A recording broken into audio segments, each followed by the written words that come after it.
Okay, പേടിക്കാനൊന്നുമില്ല കേട്ടോ. മോളുടെ ഹെൽത്തൊക്കെ ഓക്കെയാണ്. ഓ താങ്ക് ഗോഡ്. സർജറി കഴിഞ്ഞിട്ട് അധികം ആവാത്തതുകൊണ്ട് ഇവിടെ വേദന എന്നൊക്കെ പറഞ്ഞപ്പോൾ ഞാനാകെ ടെൻസ്ഡായി പോയി. അത് ഞങ്ങൾ ചുമ്മാ പപ്പയെ പേടിപ്പിക്കാൻ വേണ്ടി പറഞ്ഞതാ, അല്ലേ മിയ? കളിപ്പിച്ചതൊന്നും അല്ല അങ്കിൾ, എനിക്ക് ചെറിയ വേദന ഉണ്ടായിരുന്നു. ആണോ? ഇനി വേദന ഒന്നും ഉണ്ടാവില്ല കേട്ടോ. ഡോക്ടറുകൾ മരുന്ന് എഴുതിയിട്ടുണ്ട്, അതൊക്കെ കഴിച്ച് നല്ല മിടുക്കി കുട്ടിയായിട്ടിരിക്കണം കേട്ടോ. Okay uncle. മെഡിസിൻസ് ഇതൊക്കെ തന്നെ മതിയാവും അല്ലേ ഡോക്ടർ? അല്ല, ഒരു 1 വീക്കിന് ഞാനൊരു പുതിയ ടാബ്ലറ്റ് ആഡ് ചെയ്തിട്ടുണ്ട്. ബാക്കി സ്ഥിരം കഴിക്കുന്ന മെഡിസിൻസ് അത് അങ്ങനെ തന്നെ കഴിച്ചാൽ മതി. ഇനിയൊരു 1 മന്ത് കഴിയുമ്പോൾ ഫോളോ അപ്പ് ചെയ്തോളൂ. അല്ല, അതിനിടയ്ക്ക് ഇതുപോലെ എന്തെങ്കിലും ബുദ്ധിമുട്ട് മോള് പറയുകയാണെന്നുണ്ടെങ്കിൽ ഒന്ന് വന്ന് കാണിച്ചോളൂ. ഓക്കെ? ഓക്കെ ഡോക്ടർ, അങ്ങനെ ചെയ്യാം. ഹലോ. ഹലോ ഏട്ടാ, എവിടെയാ? ഞാൻ ക്ലിനിക്കിൽ. എന്താടി? എന്താന്നോ? ദേ ഏട്ടാ, ഒന്നും അറിയാത്ത പോലെ സംസാരിക്കല്ലേ. ഞാൻ രാവിലെ പറഞ്ഞതല്ലേ ഇന്ന് വൈകിട്ട് ഒരു പെണ്ണ് കാണാൻ പോണം, നേരത്തെ വരണമെന്ന്. ഞങ്ങളൊക്കെ ഇവിടെ റെഡി ആയിട്ട് ഏട്ടനെ വെയിറ്റ് ചെയ്ത് നിൽക്കുക. ഏട്ടൻ എപ്പോഴും ക്ലിനിക്കിൽ നിന്ന് ഇറങ്ങിയിട്ടില്ല അല്ലേ? പെണ്ണ് കാണാനോ? ഞാനൊന്നുമില്ല. അതെന്താ ഇല്ലാത്ത? എനിക്കൊരു മൂഡില്ല. മൂഡില്ലാന്നോ? ദേ ഏട്ടാ, കളിക്കല്ലേ. ഞാൻ കാര്യമായിട്ട് പറഞ്ഞതാ. രാവിലെ പിന്നെ ഹോസ്പിറ്റലിൽ പോകാൻ നിൽക്കുന്ന നേരം വഴക്കുണ്ടാക്കണ്ടെന്ന് വിചാരിച്ചിട്ടാ അപ്പം ഞാനൊന്നും പറയാതിരുന്നത്. അല്ലെങ്കിൽ തന്നെ ഈ കാര്യത്തിന് എന്തിനാ വഴക്കുണ്ടാക്കുന്നത്? ചുമ്മാ അവരൊന്നും പറഞ്ഞ സമയം കളയാതൊന്നും വായേട്ടാ. എന്റെ നവി, നിനക്കൊരു മടുപ്പില്ലേ? പോകുന്നിടത്തൊക്കെ നോ പറഞ്ഞ് ഞാൻ മടുത്തു. ഏട്ടൻ എന്തിനത്ര കഷ്ടപ്പെട്ട് നോ പറയണേ? അല്ലെങ്കിൽ തന്നെ പെൺകുട്ടി പറ്റാഞ്ഞിട്ടോ ആർക്കും ഇഷ്ടപ്പെടാഞ്ഞിട്ടോ ഒന്നുമല്ലല്ലോ. ഏട്ടന് വാശി, വിവാഹം കഴിക്കില്ല എന്നുള്ള വാശി. അതറിഞ്ഞിട്ടും പിന്നെ എന്തിനാടി എന്നെ നിർബന്ധിക്കുന്നേ? എന്നെ ഒന്ന് വെറുതെ വിട്. അങ്ങനെ ഇപ്പൊ വെറുതെ വിടാനൊന്നും ഞാൻ ഉദ്ദേശിച്ചിട്ടില്ല. ദേ ഏട്ടാ, ഏട്ടൻ ഇപ്പോഴാ പഴയ തേപ്പുപെട്ടി ഓർത്തുകൊണ്ടിരിക്കുകയാണെന്നുണ്ടെങ്കിൽ എന്റെ വിധം മാറും കേട്ടോ. ഹലോ, ഞാൻ വിവാഹം കഴിക്കാത്തതേ നിന്റെ ആ ഊള ഫ്രണ്ടിനെ ഓർത്തിട്ടൊന്നുമല്ല. എനിക്ക് പറ്റിയൊരു പെൺകുട്ടിയെ കണ്ടുപിടിക്കട്ടെ, ഞാൻ അപ്പം വിവാഹം കഴിച്ചോളാം. എടാ പൊട്ടനേട്ടാ, അത് കണ്ടുപിടിക്കാനല്ലേ നമ്മൾ പോകുന്നേ. എടി മര്യാദയ്ക്ക് സംസാരിക്കേ. ഞാനിപ്പോൾ എന്തായാലും വരുന്നില്ല. അങ്ങനെ പറഞ്ഞാൽ എങ്ങനാ? ഞങ്ങൾ ഇവിടെ റെഡിയായി നിൽക്കല്ലേ. റെഡിയായെങ്കിലേ നീ നിന്റെ കെട്ടിയവനും കൂട്ടിയിട്ട് വല്ല ബീച്ചിലോ പാർക്കിലോ ഒന്ന് കറങ്ങിയിട്ട് വാ. എന്തോന്നേട്ടാ? ഒന്ന് വെച്ചിട്ട് പോയേ നവി. ഓഹോ, അപ്പൊ അത്രേ ഉള്ളൂ അല്ലേ? പണ്ടൊക്കെ ഞാൻ എന്ത് പറഞ്ഞാൽ ഏട്ടൻ അനുസരിക്കായിരുന്നു. ഇപ്പൊ എന്നോട് ഏട്ടന് ഒരു സ്നേഹവും ഇല്ല. അയ്യേ നവി, ഇതൊക്കെ കുറച്ച് ഓവറാണ് കേട്ടോ. നിന്റെ ഈ ഡ്രാമ കാണുന്നതിനേക്കാളും നല്ലതേ പെണ്ണ് കാണാൻ വരുന്നതാ. ഒരു 10 മിനിറ്റ് ഞാൻ വന്നേക്കാം. ഗുഡ് ബോയ്, വേഗം വായോട്ടാ. പെണ്ണിന്റെ ഒരു കാര്യം.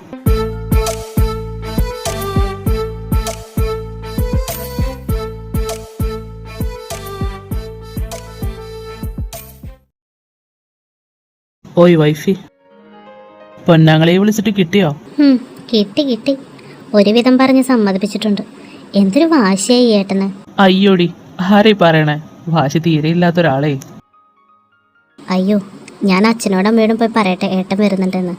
അവര് റെഡിയാവാതെ നിൽക്കുന്നതെങ്ങാനും കണ്ടു കഴിഞ്ഞാൽ പിന്നെ അതിന്റെ പേരിൽ പോക്ക് വേണ്ട നിൽക്കും. അവൻ ഇഷ്ടമല്ലെങ്കിൽ പിന്നെ നീ എന്തിനാ അങ്ങനെ നിർബന്ധിക്കണേ? അല്ലെങ്കിൽ തന്നെ ഈ മാരീഡ് ലൈഫ് എന്ന് പറയുന്നതേ റിസ്ക്കാ. അവനെങ്കിലും രക്ഷപ്പെട്ടോട്ടെ എന്ന് വിചാരിക്കാതെ. അതുണ്ടല്ലോ നവി, എന്താണെന്നറിയോ, അവനിക്ക് ഈ പെൺകുട്ടികളോടൊന്നും അങ്ങനെ ഇടപഴകാൻ അറിയില്ലല്ലോ. ചുമ്മാ അവനെ വെറുതെ ബുദ്ധിമുട്ടിക്കണ്ട എന്ന് ഉദ്ദേശിച്ച് പറഞ്ഞതാ. അല്ലാതെ എന്നെ കിട്ടിയത് നിങ്ങൾക്കൊരു ബുദ്ധിമുട്ടായി എന്നല്ലല്ലോ? ഏയ്, ഞാൻ അങ്ങനെ പറയോ? ഒന്നില്ലെങ്കിലും നിന്റെ ഒരു യെസ് കിട്ടാൻ വേണ്ടി 3-4 വർഷം പിറകെ നടന്ന ആളല്ലേ ഞാൻ.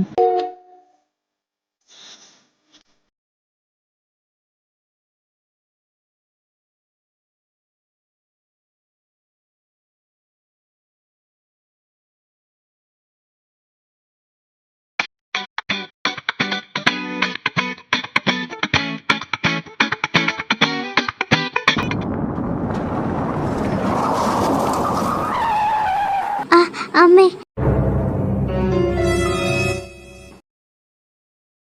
എന്റെ ദൈവമേ, പെയിന്റ് പോയല്ലോ.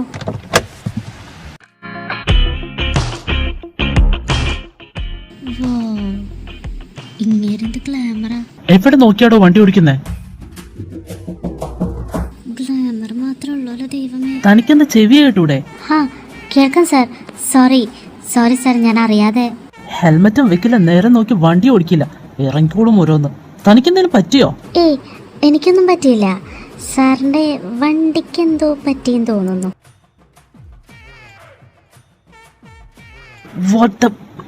കാറിന്റെ പെയിന്റും കളഞ്ഞു. സോറി. അവളുടെ ഒരു സോറി. റോഡിലേക്ക് വണ്ടി ഇറക്കുമ്പോ ശ്രദ്ധിച്ചിറക്കിക്കൂടെ? മനുഷ്യനെ മെനക്കെടുത്താൻ. Stop it sir. വാട്ട്?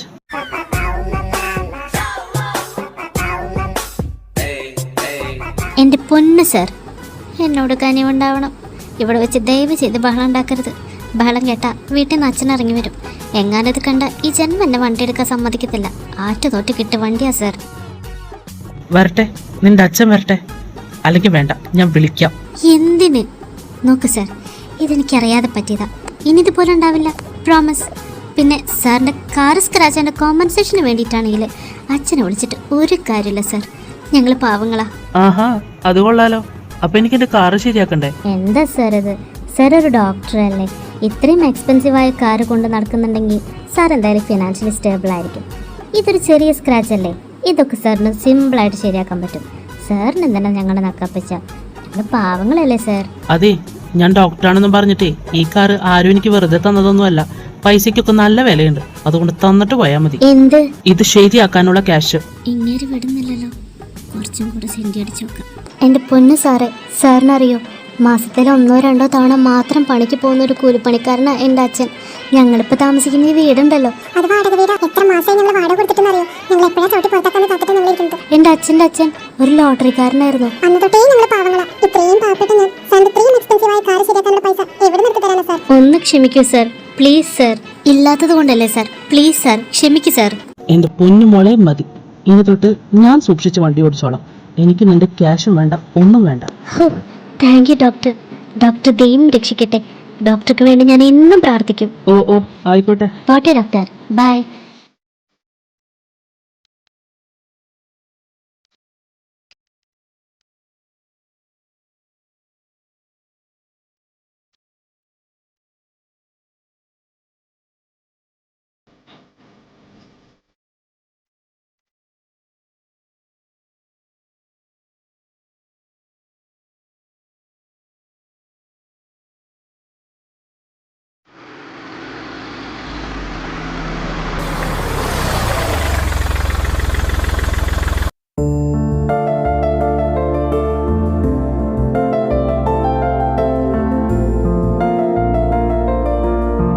ആ, നീ വന്നോ?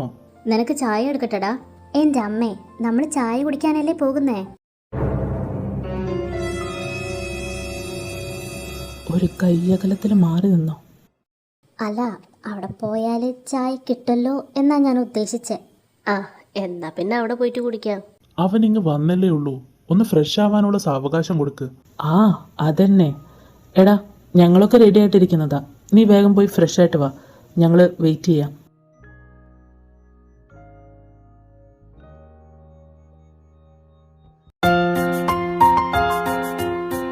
എന്ത് വലിയ വീടാലേ? അത് പിന്നെ ഇല്ലാതിരിക്കോ? ആയ കാലത്തെ ബിസിനസ് ടൈക്കൂൺ രാമശേഖറിന്റെ വീടല്ലേ. ആളുടെ 3 ആൺമക്കളും അവരുടെ ഭാര്യമാരും അവരുടെ കുട്ടികളും എല്ലാവരും ഇവിടെ തന്നെ താമസിക്കുന്നത്. ഓ, അപ്പോ ഈ രാമശേഖരന്റെ പേരക്കുട്ടീനെയാണോ നമ്മൾ പെണ്ണ് കാണാൻ വന്നിരിക്കുന്നത്? ആച്ചാ, ആ കുട്ടി ഇവരുടെ തന്നെ ഹോസ്പിറ്റലിലെ നഴ്സാ.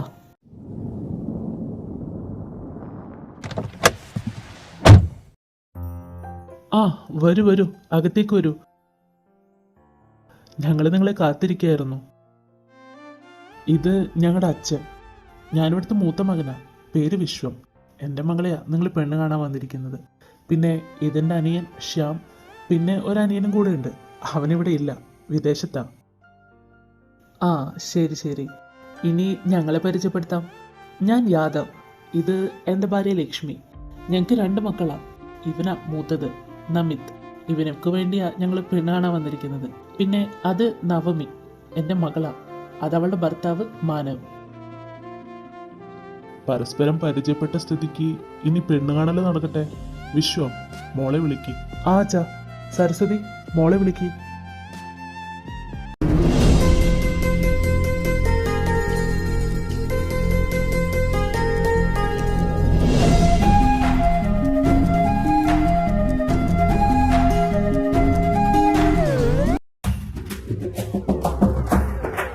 ദൈവമേ, ഡോക്ടർ അല്ലേത്?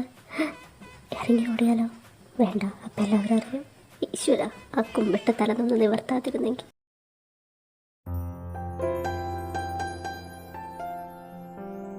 എന്താ മോളുടെ പേര്? വൈഗ. ഞാൻ നവമി, നവീന്ന് വിളിക്കും. ചെറുക്കൻ്റെ അനിയത്തിയാ. ദാ ആയിരിക്കുന്നതാ ഏട്ടൻ നമിത്. എടാ, നീ ഇങ്ങനെ മണവാട്ടികളെ പോലെ തല താഴ്ത്തിരിക്കാതെ ഒന്ന് പെൺകുട്ടിയെ നോക്കടാ. പിന്നെ കണ്ടില്ല നോക്കിയില്ല എന്നൊന്നും പറഞ്ഞേക്കരുത്.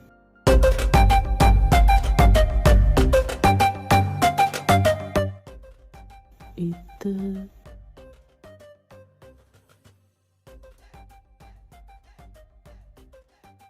അല്ല, ചെറുക്കനും പെണ്ണിനും എന്തെങ്കിലും സംസാരിക്കാനുണ്ടെങ്കിൽ ആയിക്കോട്ടെ, അല്ലേ വിശ്വ? ആ, അതെ അതെ. ഈശ്വര, എന്തിന്?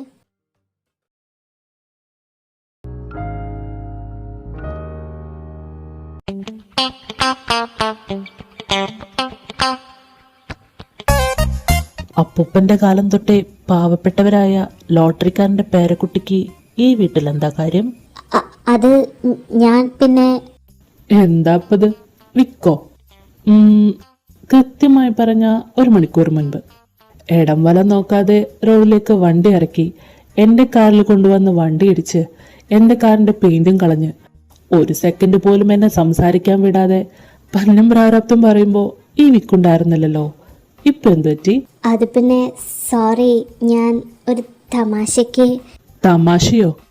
ആയ കാലത്തെ ബിസിനസ് ടൈക്കൊണ്ട് പിടിച്ച് ലോട്ടറിക്കാരനാക്കിയിട്ട് ഞാൻ പറഞ്ഞു കൊടുക്കട്ടെ തന്റെ ഗ്രാൻഡ് പയോട്, പേരക്കുട്ടി നാട്ടിലൊക്കെ നല്ല പേരുണ്ടാക്കി വെക്കുന്നെന്ന്. അയ്യോ, ചതിക്കരുത്. ഗ്രാൻഡ് പറഞ്ഞ എന്റെ തലമണ്ട തല്ലി പൊളിക്കും.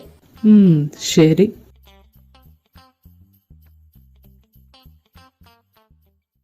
അല്ല, അപ്പോ ഇയാൾ ഇറങ്ങി വന്ന വീട് അതാരുടെ വീടായിരുന്നു? അത് എൻ്റെ ഒരു ഫ്രണ്ടിന്റെ വീടാ. ഇവിടെ തനിക്ക് വേണ്ടി ഇങ്ങനെ ഒരു ഫംഗ്ഷൻ നടക്കാൻ പോകുന്ന നേരം ഇയാള് തന്റെ ഫ്രണ്ടിന്റെ വീട്ടിൽ എന്തെടുക്കുമായിരുന്നു? അത് പിന്നെ ഈ കല്യാണം മുടക്കാൻ എന്തെങ്കിലും വഴിയുണ്ടോ എന്നറിയാൻ. അത് കൊള്ളാലോ. എന്നിട്ട് ഫ്രണ്ട് എന്തു പറഞ്ഞു? ഇതും കൂടെ കൂട്ടിയിട്ട് 10ാമത്തെ പെണ്ണ് കാണല മുടക്കാൻ നോക്കുന്നേ. ഇനി അവളുടെ കയ്യിൽ ഐഡിയ സ്റ്റോക്കില്ലെന്ന് പറഞ്ഞു. അപ്പോ ഇവിടെ പയറ്റാൻ അടവൊന്നും കയ്യിലില്ലെന്ന് സാരം. അപ്പോ എങ്ങനെയാ കാര്യങ്ങൾ? ബിസിനസ് ടൈക്കോൺ ദി ഗ്രേറ്റ് രാമശേഖരന്റെ ഈ ലോട്ടറി ഞാൻ എടുത്തോട്ടെ? എന്താ? ഇത് മുടക്കാനുള്ള വഴി അന്വേഷിച്ചു പോയ ആളല്ലേ, അതുകൊണ്ട് ആലോചിച്ച് മറുപടി പറഞ്ഞാൽ മതി. ഞാൻ വെയിറ്റ് ചെയ്യാം.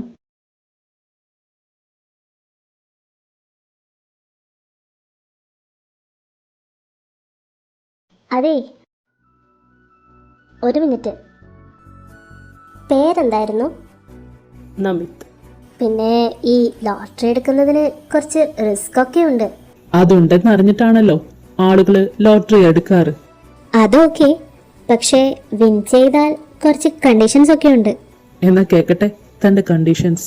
ഈ ലോട്ടറി വീട്ടിൽ കൊണ്ടുപോയാൽ രാവിലെ തൊട്ട് രാത്രി വരെ നിർത്താതെ സംസാരിച്ചുകൊണ്ടിരിക്കും. കുഴപ്പമില്ല, നല്ലൊരു കേൾവിക്കാരനായിട്ട് ഞാൻ നിന്റെ കൂടെ ഉണ്ടാവും. പെട്ടെന്ന് ദേഷ്യം വരും. ഞാൻ ഭൂമിയോളം ക്ഷമിച്ചോളാം. പെട്ടെന്ന് സങ്കടം വരും. കരുതലോടെ ചേർത്ത് പിടിച്ചോളാം. വാശിയും കുറച്ച് കൂടുതലാ. സ്നേഹിക്കുന്നവർക്ക് വേണ്ടി വിട്ടുകൊടുക്കാൻ എനിക്കത്ര മടിയൊന്നുമില്ല. കഴിഞ്ഞോ തന്റെ കണ്ടീഷൻസ്? ഇല്ല, ഒന്നും കൂടെയുണ്ട്. അവസാനമായിട്ട്, എന്നാ ഏറ്റവും പ്രധാനപ്പെട്ട ഒന്ന്. ഒരിക്കൽ ഈ ലോട്ടറി സ്വന്തമാക്കിയ പിന്നെ തിരിച്ചു കൊടുക്കാൻ പറ്റില്ല. ഒരിക്കൽ എന്റേതായാൽ മരണം വരെ അതെന്റേത് തന്നെയായിരിക്കും.